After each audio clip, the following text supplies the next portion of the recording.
Je suis directeur de projet sur l'utilisation secondaire des données de santé à la délégation ministérielle au numérique en santé.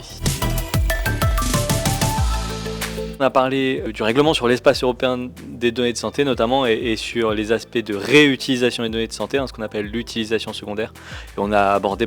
tous les enjeux de mise à disposition des données, d'obligation, de transparence vis-à-vis des citoyens, les nouveaux droits pour les citoyens, enfin un large éventail de nouvelles dispositions qui rentreront pleinement en application en mars 2029 et qui vont bouleverser un peu le paysage de la réutilisation des données de santé en Europe.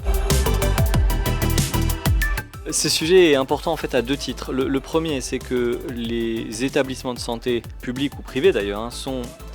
des détenteurs de données. Ils gèrent des bases de données de santé qui sont visées par le règlement et donc ils ont à la fois des droits de protection de leur propriété intellectuelle, le cas échéant du secret des affaires, d'être justement compensés lorsqu'ils mettront à disposition les données, mais ils ont aussi des obligations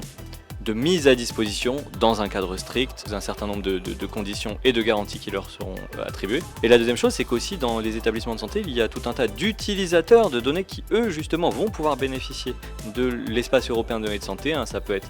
des chercheurs hospitalo-universitaires, ça peut être aussi les différentes équipes qui sont en charge du pilotage ou de la surveillance sanitaire et qui vont pouvoir accéder à un patrimoine européen, pas que national, de données de santé qui sera plus accessible dans des règles harmonisées avec des délais qui seront beaucoup plus prévisibles. La plateforme des données de santé notamment a mis en place un catalogue en ligne avec un formulaire qui peut déjà aider les établissements à voir comment est-ce que je pourrais décrire mes différentes bases de données. Le message principal à retenir, c'est que le règlement il se construit collectivement pour en faire un succès pour la France et pour l'Europe. En 2029, le règlement en ce qui concerne la réutilisation de données de santé sera pleinement en application, donc c'est demain, mais il nous reste encore un petit peu de temps pour le préparer ensemble.